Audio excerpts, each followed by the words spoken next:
Oke, bismillahirrahmanirrahim. Assalamualaikum warahmatullahi wabarakatuh. Selamat pagi guys, apa kabar?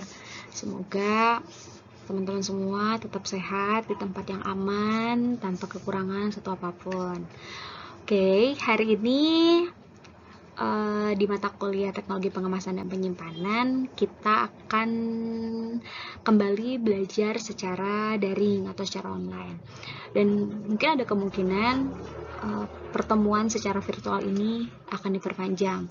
So, tetap stay safe, tetap stay at home. Saya tahu teman-teman udah bosan, karena saya juga sama, sudah mulai bosan. Tapi demi keselamatan kita semua, kita harus sabar untuk menahan diri. Oke. Minggu lalu kita sudah, bukan hari Minggu sih ya, bukan hari Kamis tapi di hari Jumat lalu kita sudah belajar tentang kemasan edible gitu ya. Teman-teman udah belajar tentang kemasan edible. Ada beberapa juga teman-teman yang sangat antusias untuk bertanya gitu ya. Terima kasih untuk responnya. Saya harap di materi ini pun tidak membatasi teman-teman untuk terus bertanya gitu ya. Terutama materi hari ini itu tidak kalah menariknya dengan materi minggu kemarin. Jadi hari ini materi pertama yang ingin saya sampaikan adalah tentang active and smart packaging atau kemasan aktif dan kemasan pintar gitu ya. Kemarin sebelum kita sempat harus belajar dari rumah, saya sempat menugaskan teman-teman untuk melakukan survei pasar. Masih ingat? Untuk mencari 10 produk ya kan, 10 produk yang bisa didapatkan di pasar gitu ya, atau misalkan yang ada di swalayan yang bisa kita temui gitu kan. Kemudian setelah teman-teman mencari, teman-teman akan mengelompokkan menjadi apakah itu termasuk dalam kemasan aktif atau kemasan pintar gitu ya. Tapi dikarenakan keadaan kita yang sekarang, saya sangat tidak menyarankan teman-teman untuk tetap melakukan survei pasar secara real atau teman-teman turun ke pasar langsung. Tapi teman-teman juga boleh mencari via internet gitu ya, atau seperti yang kemarin saya bilang, kalau teman-teman punya saudara atau teman yang kebetulan sedang ada di luar negeri yang mungkin sebenarnya tidak jauh berbeda dengan negara kita sekarang gitu ya, sedang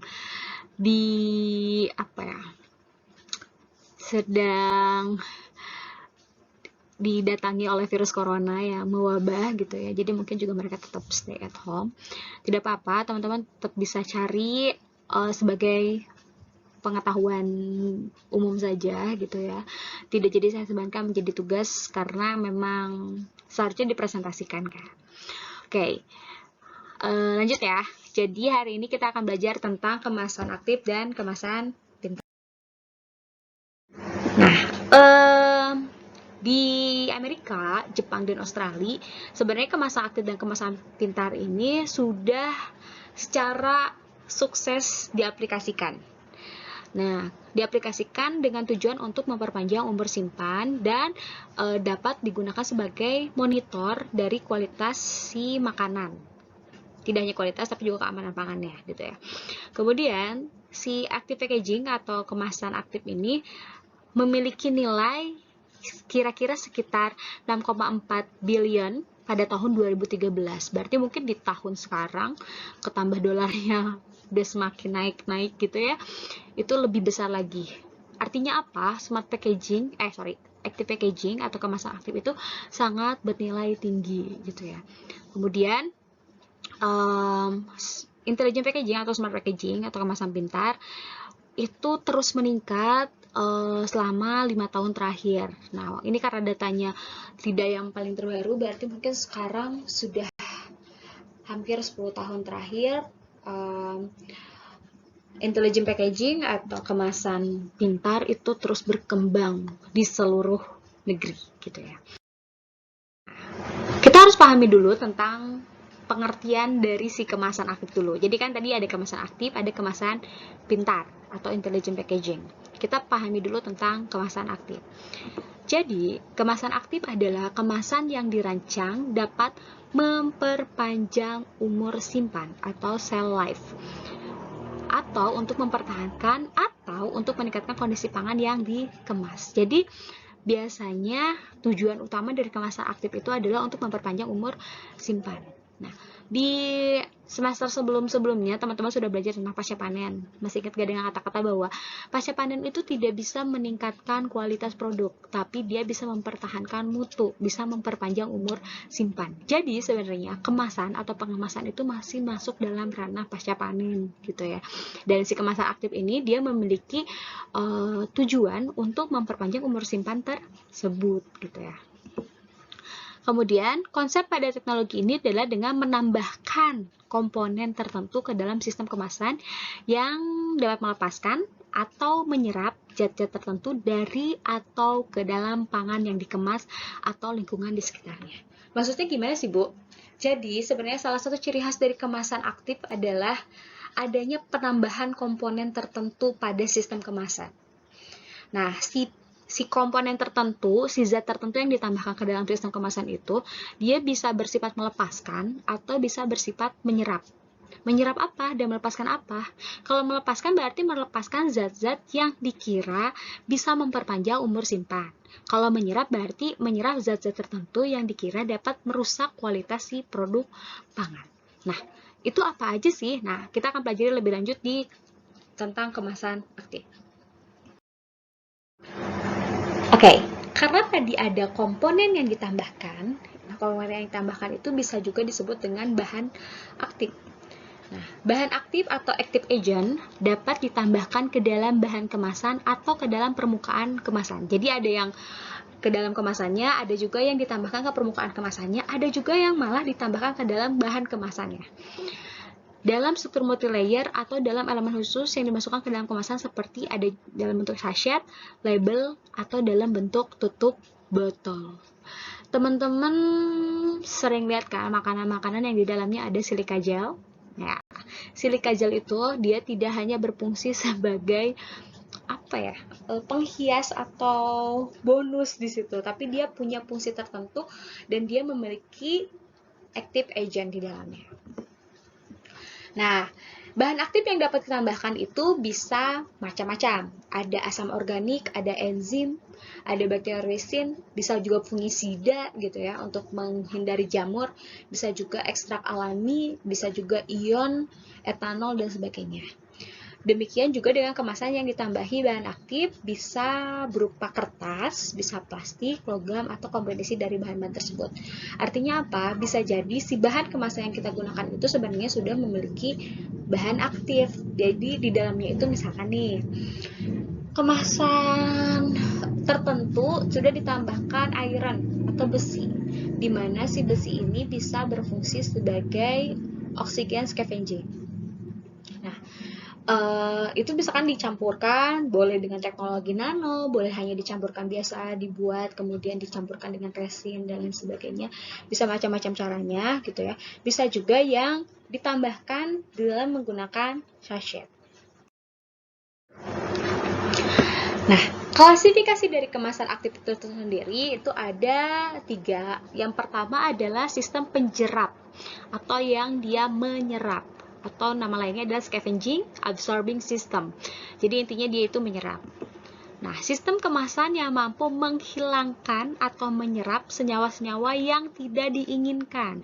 Contohnya seperti oksigen. Oksigen yang ada dalam kemasan bahan pangan itu tidak diinginkan. Tahu kan kenapa? Ya betul, karena oksigen yang ada di dalam kemasan itu bisa memicu munculnya atau hidupnya mikroorganisme, betul. Dan di mana itu bisa mempercepat proses kerusakan pada produk pangan. Selain munculnya mikroorganisme, oksigen juga bisa digunakan untuk produk melakukan proses respirasi, yang dimana proses respirasi tersebut bisa mempercepat kemunduran pada kualitas produk pangan. Kemudian contoh lainnya adalah seperti air berlebih.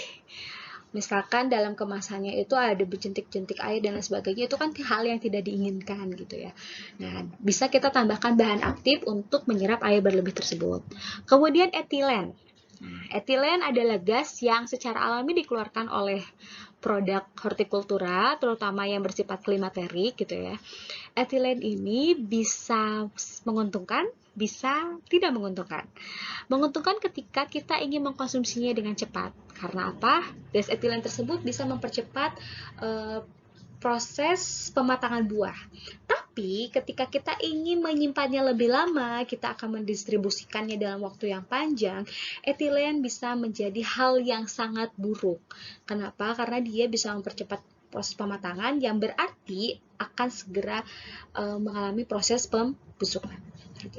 Kemudian karbon dioksida. Ada beberapa produk pangan yang tidak boleh terkelilingi atau memiliki kandungan CO2 atau karbon dioksida yang cukup tinggi dalam kemasan.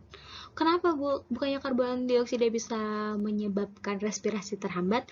Betul, respirasi secara aerob terhambat, tapi bisa menyebabkan respirasi anaerob atau biasa kita dengar dengan istilah fermentasi.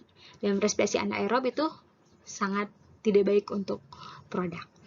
Kemudian bisa menyerap bau juga dan bisa menyerap senyawa pangan tertentu lainnya, hal-hal yang tidak diinginkan. Itu sistem yang pertama, sistem penjerap atau yang menyerap. Yang kedua adalah sistem pelepas atau releasing system, atau dia melepaskan zat aktif atau bahan aktifnya. Jadi secara aktif menambahkan senyawa-senyawa seperti CO2, antioksidan, atau pengawet. Nah, kalau di sistem yang pertama tadi dia akan mengambil senyawa-senyawa yang tidak diinginkan gitu ya. Kalau ini dia akan menambahkan senyawa-senyawa yang dianggap bisa menguntungkan selama proses penyimpanan.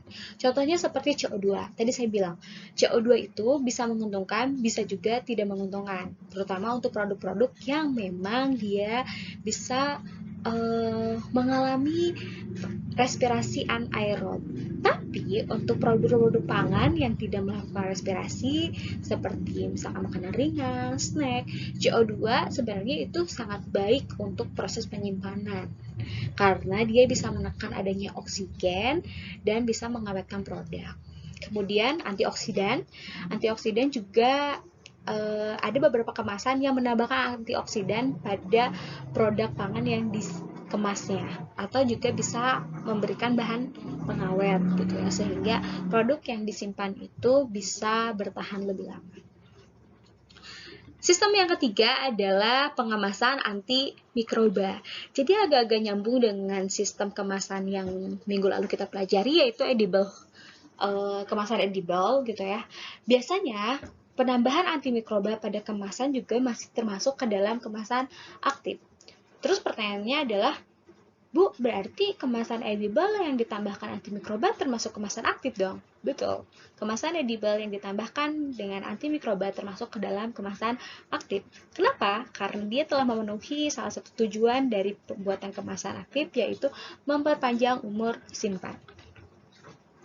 Nah, si kemasan antimikroba ini secara aktif akan menambah senyawa-senyawa antimikroba dalam kemasan. Intinya ya bikin jadi lebih awet, gak ada mikroba, gak diserang jamur, gak diserang bakteri, dan lain sebagainya. Oke, ini adalah contoh-contoh dari penjerap oksigen atau oksigen absorber. Ada yang bentuknya berupa label atau sachet dalam kemasan. Nih, ini contohnya. Ya, ini ada yang ditempel di dalam plastik kemasannya, ada yang ditambahkan gitu ya dalam bentuk sachet gitu ya. Kemudian bahannya itu bisa berupa serbuk besi, asam askorbat gitu ya. Jadi sebenarnya sih kenapa saya pengen teman-teman studi pasar atau survei ke pasar adalah untuk melihat gitu yang ada di dalam si kemasan aktif tersebut itu jenisnya apa, apakah dia jenisnya asam askorbat atau asam-asam organik lainnya, ataukah ternyata dia jadi serbuk besi atau malah misalkan silika gel gitu ya, karena mereka memiliki fungsi yang berbeda gitu ya. Kemudian biasanya bahan kemasannya bisa mono atau multi layer, liner, tutup botol. Nah dulu itu untuk produk-produk tertentu yang masih pakai botolnya kaca, ada yang memasukkan penyerap oksigen pada tutup botol, sehingga si produk yang ada di dalamnya itu tidak jadi lebih awet gitu ya, tidak cepat rusak. Contohnya untuk produk-produk wine, jadi kayak minuman beralkohol, wine terutama gitu ya, karena wine itu biasanya ada proses fermentasi gitu ya, itu biasanya ditambahkan penyerap oksigen di dalamnya supaya tidak terjadi proses penggunaan gas oksigen berkali-kali di dalamnya kayak gitu. Nah, oksigen scavenging technology. Oke. Ketika CO2 ada di dalam kemasan makanan gitu kan, atau kemasan produk gitu ya, itu akan memberikan atau akan memfasilitasi mikroba untuk hidup atau untuk tumbuh gitu kan ya. Selain itu, si oksigen juga bisa menyebabkan off flavor atau kehilangan flavor, kemudian off odors atau kehilangan aroma, kemudian bisa merubah warna dan juga bisa menyebabkan kehilangan nutrisi gitu ya. Nah, ketika dibuatlah sistem penyerapan oksigen gitu kan ya, itu bisa menjadi alternatif lain selain memakum si produk tersebut, memakum atau menambahkan gas-gas tertentu sehingga bisa memperpanjang umur simpan dan juga memperpanjang kualitasnya gitu. Jadi intinya sih seperti itu. Kenapa sih harus ada oksigen scavenging gitu ya. Nah, ini contohnya seperti yang digambar ini gitu ya. Di sini tuh di dalamnya itu ada oksigen absorber gitu ya. Kemudian di sini ada produknya gitu ya, si oksigen absorber ini tuh bisa menarik atau mengambil oksigen yang ada di dalam kemasan gitu. Yang ada di sini kan ini ya sebenarnya aslinya mungkin ada oksigen gitu ya, tapi ketika ditambahkan oksigen absorber, si oksigennya akan terambil sehingga bisa memperpanjang umur simpan.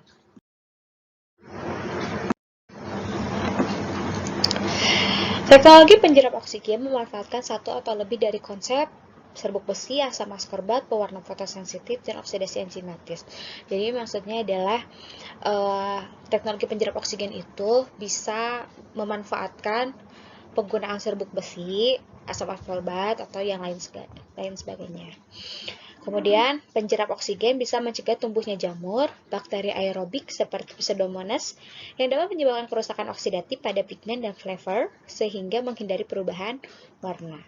Kemudian, sebagian besar penyerap oksigen merupakan prinsip dari oksidasi besi. Jadi, si besi itu, si Fe itu memang bisa menyerap oksigen, gitu ya. Oke, teman-teman. Ini adalah contoh dari oksigen scavenging yang sudah ada di pasaran. Jadi kenapa kemarin saya pengen teman-teman mencari produk yang ada di pasaran supaya teman-teman tuh bisa ngeliat gitu produk yang teman-teman temukan itu jenisnya apa, apakah oksigen scavenger ataukah CO2 releasing atau generators gitu ya, atau apa gitu ya. Nah, ini ada dari edgeless absorber gitu ya, dari Mitsubishi Gas Chemical, ada Freshpack absorber, kemudian ada Atco absorber, ada Obaster absorber. Jadi ini contoh-contoh merek yang semuanya berfungsinya sama, yaitu sebagai oksigen scavenging atau penjerap oksigen. Selanjutnya adalah penjerap kelembaban atau moisture control. Ya, jadi kalau tadi oksigen yang diambil, yang diserap, kalau ini kelembabannya.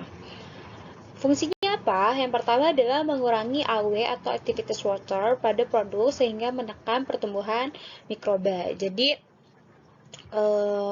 si produknya itu bisa ditekan pertumbuhan mikrobanya. Kenapa? Karena si AW-nya itu berkurang gitu ya. Kemudian sistem terdiri dari polimer penjerap yang disimpan di antara dua lapisan polimer, mikroporus dan atau non-woven. Kemudian mempertahankan kenampakan dan kesegaran produk gitu ya. Bahannya bisa dari polyacrylates berupa kertas, bisa dari propylene glycol berupa film, bisa berupa silika gel, bisa bentuknya sachet, bisa juga dari tanah liat dalam bentuk sachet. Jadi ini adalah contoh-contoh bahan yang bisa dimanfaatkan untuk menjerap kelembaban. Gitu ya. Kemudian ada compostable absorbent pads. Jadi ini berupa bantalan yang bisa menyerap zat-zat yang bisa langsung di kompos tuh didaur ulang gitu ya, atau misalkan bisa diuraikan gitu. Contohnya adalah dari Dry Fresh TM Resolve. Ini produknya Siren. Dia itu bersifat biodegradable, jadi dia sangat mudah untuk lapuk gitu ya, jadi tidak merusak lingkungan. Kemudian biocompostable absorbent meat pad completely eliminate surface discoloration for that meat. Artinya adalah jadi si pads ini, si bantalan ini bisa menyerap gas-gas tertentu atau zat-zat tertentu yang kemudian diuraikan sehingga bisa mengurangi adanya perubahan warna pada daging merah gitu ya. Nah, biasanya si pads ini tuh ideal digunakan untuk daging yang dikemas dan disimpan di dalam konter atau di display gitu ya. Dan si pad ini tuh bisa mendaur kurang dari 60 hari. Jadi cepet lah gitu si proses pelapukannya.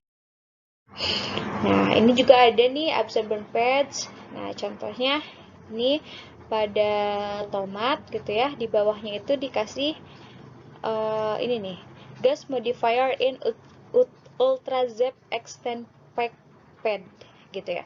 Jadi dia itu bisa menyerap si air yang berlebihan dari produk yang kita simpan. Ini kan tomatnya udah di slice gitu ya, otomatis dong kalau tomat slice itu biasanya suka banyak air gitu ya. Kemudian si air tersebut bisa menyebabkan kebusukan gitu ya. Nah, karena adanya si pad ini gitu ya, dia bisa menyerap si kandungan air yang keluar dari si tomatnya. Kemudian tadi kan kita sudah belajar tentang beberapa jenis dari penjerap. Selanjutnya ada pelepas gitu ya. Kalau tadi kita yang menyerap, ini yang melepaskan. Yang pertama adalah pelepas karbon dioksida atau nama lainnya adalah CO2 generators gitu ya. Pertama, dia bisa meningkatkan kadar karbon dioksida dari 10 sampai 80% gitu kan. Terutama untuk pengawetan daging dan unggas gitu ya.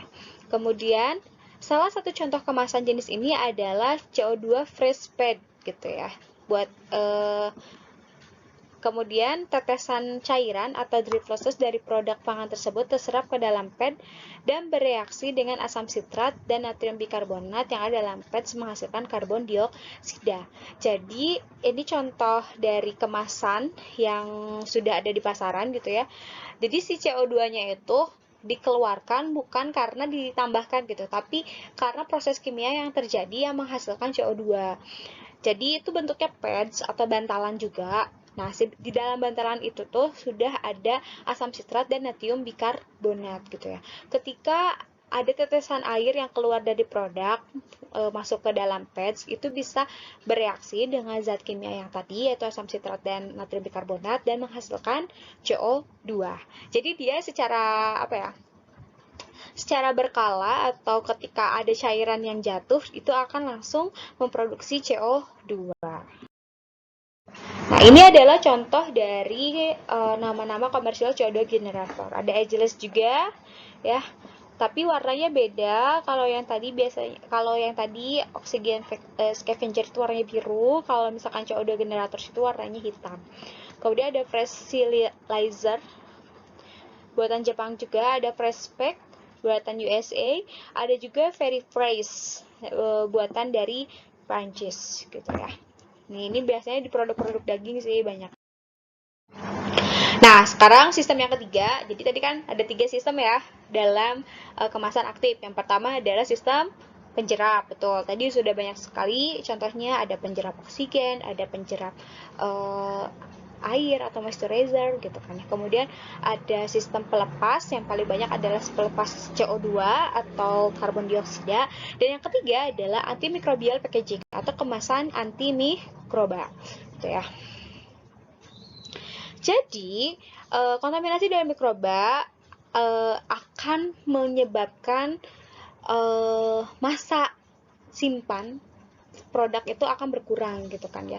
Selain itu juga bisa menyebabkan atau bisa meningkatkan adanya keracunan pada makanan gitu kan ya. Kemasan antimikroba itu merupakan apa ya?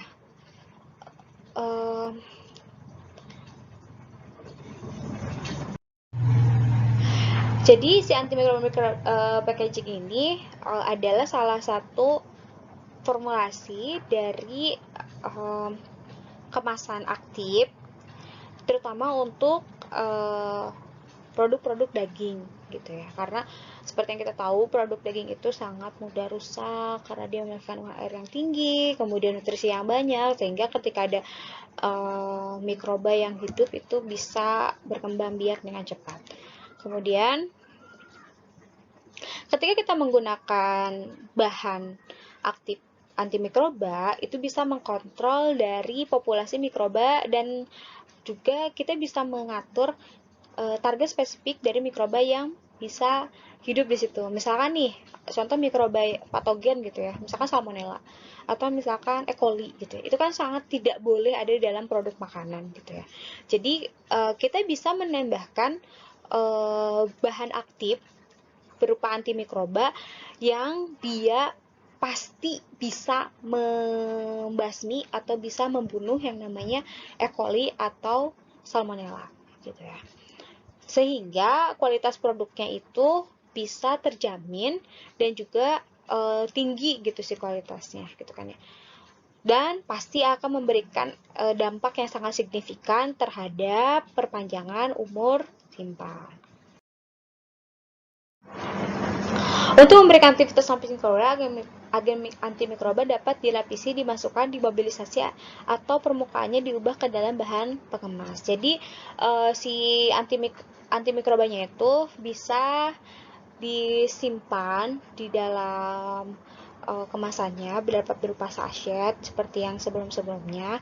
Bisa juga dilapisi, jadi di coating gitu ya. Bisa juga dimasukkan atau bisa juga dimobilisasikan atau bisa jadi ditambahkan ke dalam kemasan. Seperti kalau kita misalkan menggunakan edible film gitu ya, yang sudah ditambahkan antimikroba, berarti itu salah satu dari kemasan antimikroba atau active packaging.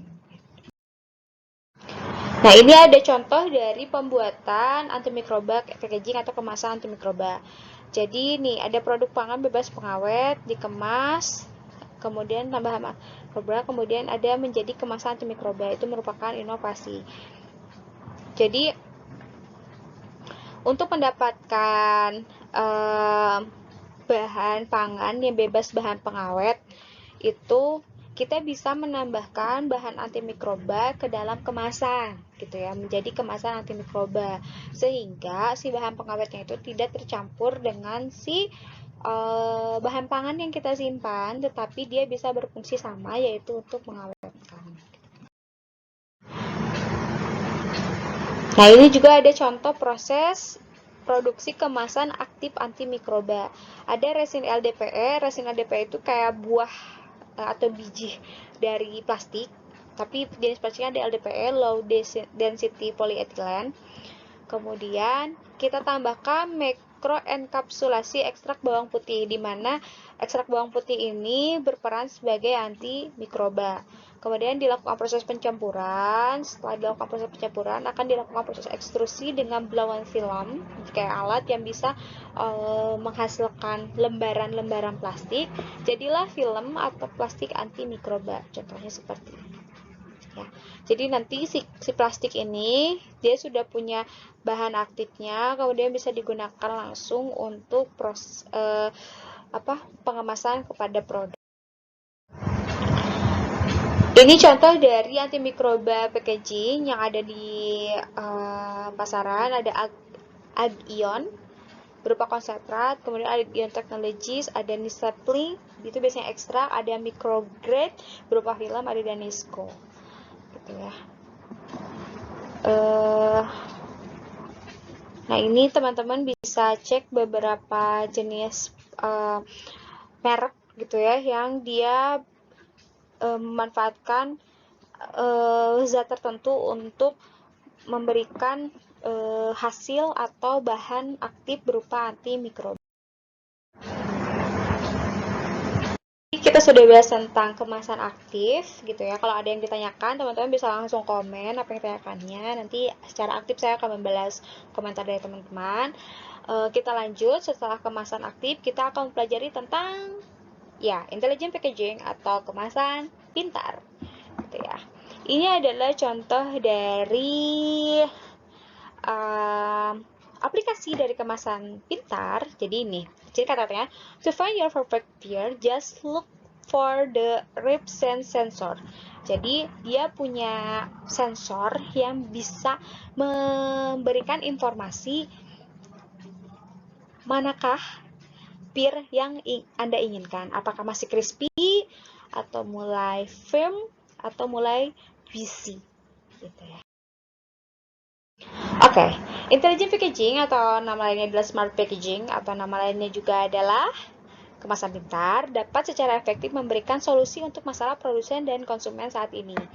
Jadi, dia bisa memberikan track atau pelacakan, sense atau sensor, dan juga communicate atau komunikasi. Jadi, si kemasan ini tidak hanya sebagai label, tapi dia bisa memberikan 3 informasi tersebut gitu ya, atau mungkin salah satunya.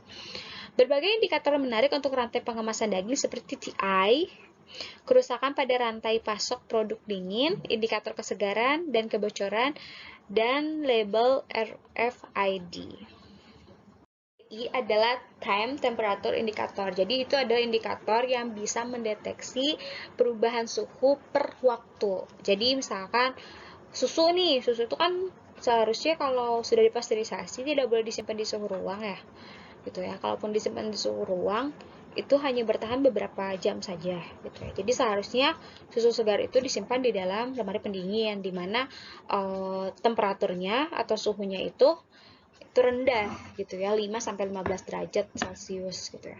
Ketika kita menyimpan suhu pada kondisi yang tidak sesuai atau pada temperatur yang lebih tinggi, nah si label atau si TTI ini bisa memberikan informasi bahwa produk ini tuh pernah disimpan di tempat yang tidak sesuai. Jadi dia akan memiliki dampak ketika kita konsumsi kayak gitu.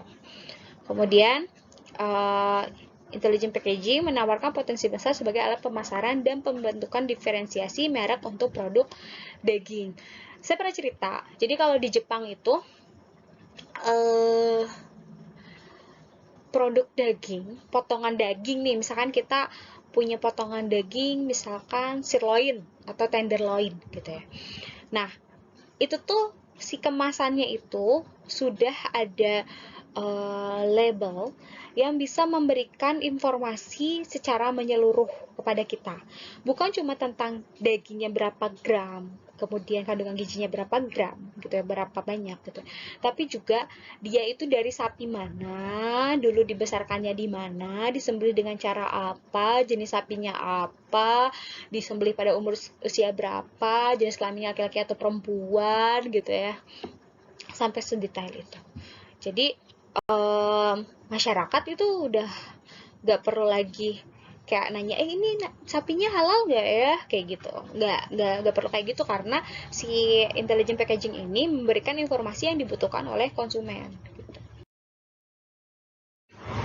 Intelligent packaging adalah sistem yang dapat memonitor kondisi kemasan makanan yang dapat memberikan informasi tentang kualitas sejak mulai ditransportasikan dan didistribusikan. Nah, ada juga yang Kalau tadi kan kayak daging tuh sampai kayak jenis daging, jenis sapinya apa gitu ya. Ada beberapa yang dari sejak ditransportasikan. Jadi misalkan nih, produk ini tuh ditransportasikannya tanggal berapa. Kalau sekarang kita kayak kode produksi atau tanggal produksi aja ya, sama kadar-kadar luarsa doang kan. Jadi kalau di intelligent packaging itu tidak hanya itu, tapi dia ditransportasikan dari sejak tanggal berapa, kemudian didistribusikan. Didistribusikannya apakah langsung ke swalayan, ataukah misalkan dia disimpan dulu di satu tempat. Itu bisa didapatkan informasinya. Gitu. Jadi kalau sekarang tuh teman-teman, kalau beli barang di online, itu ada paket kan. Nah, teman-teman bisa ngelacak kan, itu paketnya udah sampai mana. Nah, kayak gitu. Jadi, si smart packaging itu bisa memberikan informasi yang memadai, bisa melacak gitu keberadaannya, atau misalkan dia tuh udah kemana aja sih gitu. Kemudian nih, intelligent packaging itu mampu untuk melacak produk, sensor lingkungan di luar dan di dalam kemasan. Dia bisa memberikan sensor, kemudian memberikan informasi tentang manufacturer tuh perusahaan pembuatnya, kemudian si retailer tuh pedagangnya gitu ya, pedagang kasirannya, dan si konsumennya gitu. Jadi semua tuh bisa terinformasikan dengan baik oleh. Nah, aplikasi intelligent packaging ini biasanya untuk integritas kemasan, tentang kualitas dan keamanan, berupa indikator kualitas dan keamanan, bisa juga berupa traceability atau anti-tip device. Jadi traceability itu pelacakan gitu ya, dia tercek, kemudian anti-tip device, jadi kayak sensor atau indikator anti maling gitu, kemudian produk authenticity atau keaslian dari produk tersebut. Nih, sensor. Nih, ini ada 3 jenis ya dari penambahan yang biasa ditambahkan pada intelligent packaging. Yang pertama adalah sensor. Sensor itu bisa berupa sensor gas, bisa berupa fluorescence based oxygen sensor. Jadi dia mensensor oksigen, kemudian dia akan memberikan perubahan warna gitu kan. Kemudian ada juga yang namanya biosensor gitu ya. Kemudian ada juga yang namanya indikator. Integrity indikator, freshness indikator atau kesegaran indikator, kemudian time temperature indikator atau TTI yang tadi sudah saya jelaskan. Selanjutnya adalah RFID. RFID tags atau singkatan dari Radio Frequency Technology atau Radio Frequency Identification adalah seperti, kan dia tags ya, jadi kayak label yang dia memanfaatkan gelombang radio untuk mengontrol atau mencatat apa yang dilakukan. Nah, tadi kan saya cerita kalau di Jepang itu daging itu bisa sampai kita tahu jenis sapinya kayak apa gitu ya. Karena mereka sudah menggunakan RFID. Jadi dari sejak lahir mereka tuh kayak ditindik gitu kan, dikasih chip gitu.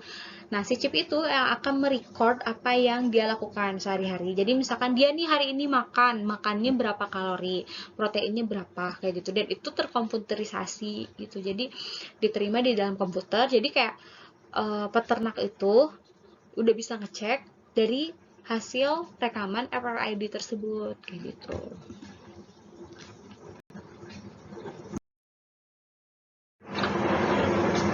Nah, yang pertama tadi kan ada sensor, kemudian ada indikator, yang ketiga ada RFID. Sensor dulu nih ya, gas sensor atau sensor untuk gas. Jadi si jumlah komposisi gas yang ada di dalam headspace atau yang ada di dalam kemasan itu biasanya bisa berbanding lurus dengan aktivitas pada produk makanan tersebut gitu kan ya.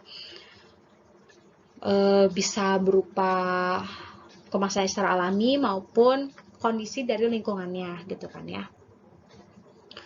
Jadi si gas sensor ini tuh bisa merespon secara reversibly dan quantitatively. Jadi secara bolak-balik dan juga secara kuantitatif dari adanya gas yang ada di dalam kemasan, dengan biasanya tuh diceknya itu dari perubahan parameter secara fisik gitu kan ya, dari sensornya tersebut gitu kan ya. Jadi dan juga bisa dimonitor dengan bantuan external device. Kalau yang udah bagus tuh, jadi si sensornya itu disimpan di kemasan. Nah, sama kayak si RFID tadi. Kalau RFID kan kayak chip gitu ya, kalau ini kan kayak sensor aja gitu. Nah, si sensor ini tuh kayak bisa ngecek, oh kondisi jam segini di dalam kemasan ini tuh si oksigennya itu sekian persen, CO2-nya sekian persen, kayak gitu. Terus misalkan, oh ternyata mereka sudah menghasilkan gas metan misalkan sekian persen, kayak gitu. Nah, selanjutnya adalah biosensor. Kalau tadi sensor yang disambungkan dengan alat atau external device gitu. Kalau ini biosensor. Jadi sistem biosensor dapat mendeteksi secara berkesinambungan dari patogen dalam kemasan makanan. Jadi kalau tadi kan gas sensor, kalau ini biosensor. Jadi biasanya adalah agen biologi yang hidup di dalam kemasan. Sebuah antibodi patogen yang spesifik melekat pada membran barcode. Kehadiran bakteri yang mencemari seperti Salmonella dan E. coli serta L. monocytogenes akan menyebabkan pembentukan batang gelap secara lokal sehingga barcode tidak dapat dibaca saat pemindaian. Nah, kan biasanya tuh kalau misalkan di dalam produk-produk tuh ada barcode-nya ya. Nah, ada barcode yang sudah ditambahkan biosensor. Jadi mungkin secara kenampakan kita bisa ngelihat bahwa si produknya itu kayak masih bagus gitu, tapi ternyata dia itu sudah terkontaminasi oleh bakteri patogen seperti Salmonella, E. coli, dan yang lainnya gitu ya. Nah, ketika adanya bakteri tersebut akan menyebabkan pembentukan batang gelap di barcode tersebut. Nah, efeknya apa? Ketika kita misalkan kita beli nih, kan biasanya suka di scan barcode gitu ya untuk ngecek harga. Itu tuh nggak bisa di scan barcode gitu kan, jadi tidak bisa dibeli gitu kan. Hal tersebut juga bisa sangat berguna untuk melindungi pelanggan gitu ya. Jadi kita tidak membeli bahan atau produk yang sudah tidak baik. Nah, tadi udah sensor, yang selanjutnya adalah indikator. Yang disebut dengan indikator adalah suatu zat yang menunjukkan ada tidaknya zat lain atau tingkat reaksi antar dua atau lebih zat melalui perubahan karakteristik, terutama pada warna. Jadi biasanya indikator itu dia suka ngasih petunjuk gitu, indikatornya, oh ini masih bagus atau tidak gitu. Berbeda dengan sensor, indikator tidak terdiri dari komponen reseptor dan transducer dan mengkomunikasikan informasi melalui perubahan visual langsung gitu ya. Jadi kalau misalkan sensor, tadi kan ada yang namanya external device gitu ya. Kalau indikator tuh enggak. Jadi ya udah bisa langsung kelihatan nih, misalkan perubahan warnanya gitu ya. Jadi si konsumen udah tahu dari awal bahwa oh ini produknya udah nggak bagus, gak usah dibawa karena udah ada indikatornya gitu kan. Kalau sensor kan baru kedetek ketika ya tadi misalkan ya by system atau misalkan ketika di barcode tidak bisa terbaca. Ini contoh dari oxygen indicator dari Ageless Eye. Ageless Eye indicating table theory that the oxygen has been absorbed from your package. An oxygen indicator that is blue in the normal atmosphere and pink when concentration of O2 are below 1%. Jadi indikator warnanya itu awalnya warnanya biru. Ketika warnanya si indikator ini warnanya masih biru, artinya si atmosfer yang ada di dalam kemasannya itu masih normal, masih oke-oke aja. Tapi ketika itu berubah menjadi pink gitu kan ya, berarti si konsentrasi O2-nya itu sudah di bawah 1% gitu ya, berarti di dalamnya sudah ada gas lainnya yang mungkin bisa jadi beracun. Jadi dia bisa memberikan informasi kepada kita, oh ini udah nggak bisa kita pakai nih gitu ya. Ini contohnya nih. Nih dari biru kemudian mulai ke ungu gitu ya sampai ke pink gitu ya. Kemudian selain yang tadi indikator tentang adanya oksigen, ada juga indikator untuk memberikan informasi tentang freshness atau kesegaran gitu ya. Saya pernah tunjukkan kemasan ini ya di awal-awal perkuliahan. Jadi ini adalah contoh kemasan yang sangat bagus karena dia bisa memberikan informasi mengindikasi ke kita tentang kondisi dari si buah yang dikemasnya. Kan kemasannya bagus ya, film, kemudian tertutup rapat, jadi tidak terkontaminasi oleh yang lain gitu ya. Tapi, nah di sini ada label yang warnanya kalau di sini sudah merah gitu ya, itu memberikan informasi kepada kita kalau si pears yang dikemas ini dia tuh si tingkat kesegarannya sampai mana sih gitu ya. Nah kalau ini kita lihat ketika warnanya merah seperti ini itu masih crispy gitu ya, jadi masih apa sih kalau Sundanya mah nyakrek gitu, masih ini gitu, masih crispy, masih renyah gitu ya. Kemudian ketika dia udah mulai firm itu warnanya jadi orange, firm itu udah mulai lembek gitu ya. Kemudian juicy berarti airnya udah banyak, itu warnanya menjadi hijau kekuningan kayak gitu. Jadi kita nggak seperti yang pernah saya contohin waktu kuliah sebelumnya, kita nggak perlu nyobain gitu karena si indikator tersebut sudah memberikan informasi yang kita butuhkan. Kemudian ini juga ada tentang kesegaran dari si ikan gitu ya. Boleh ikan, boleh ayam, boleh daging gitu ya. Nah di sini ada yang bentuknya kayak gini ya, warnanya kayak apa ya, kayak O gitu, kayak O, kemudian di tengahnya itu masih merah cerah gitu ya. Itu bisa digunakan ketika dia warnanya sudah merah marun semua, itu harus segera digunakan, dan ketika sudah ada warna hitam itu tandanya tidak boleh digunakan karena mungkin dia sudah tidak segar, dia sudah rusak, sudah ada kontaminasi dan lain sebagainya. Nah seperti itu, jadi enak ya, kita nggak perlu banyak nanya, dan kita juga bisa mengurangi yang namanya keracunan makanan akibat pengemasan yang tidak baik. Oke, saya yakin teman-teman pasti banyak banget pertanyaan. Nanti silakan komen pertanyaannya. Insya Allah akan saya jawab satu-satu. Tapi buat teman-teman lain yang ingin coba menjawab pertanyaan dari teman-teman, boleh banget. Siapa yang bisa ngejawab pertanyaan teman-temannya atau mencoba menjawab, itu akan dapat poin plus. Untuk perkuliahan yang sekarang tidak ada tugas, tapi saya harap teman-teman semuanya berperan aktif. Setelah mendengarkan videonya, teman-teman bisa langsung komen, bisa langsung menanyakan apa yang masih kurang jelas atau masih membingungkan. Oke? Seperti biasa, ini ada kata-kata bijak dari teman saya. Mungkin kata-kata ini pernah saya bilang ke teman-teman gitu ya, tapi bisa jadi ini yang sedang kita butuhkan. Yang pertama adalah yang diperbesar itu hati, bukan kepala. Kemudian yang diperkuat itu tekad, bukan alasan. Yang diturunkan itu ego, bukan harga diri. Dan yang diperbaiki itu adalah cara bersikap, bukan cara berbohong. Mari kita sama-sama membesarkan hati kita, banyak berdoa untuk negeri ini, memperkuat tekad kita bahwa apapun keadaannya kita masih tetap bisa belajar tanpa alasan apapun, meskipun di luar sana virus sedang menyerang negara kita, tapi itu tidak jadi alasan teman-teman untuk tidak belajar, kemudian egonya diturunkan gitu kan ya. Tapi saya yakin teman-teman tidak akan pernah kehilangan harga diri, dan ayo kita sama-sama memperbaiki cara bersikap, bukan cara kita berbohong, bukan cara kita beralasan, bukan cara kita ngeles. Oke, terima kasih. Semoga kita segera bertemu. Saya sudah sangat rindu dengan teman-teman. Jaga kesehatan, tetap di rumah. Sampai ketemu di materi selanjutnya. Wassalamualaikum warahmatullahi wabarakatuh.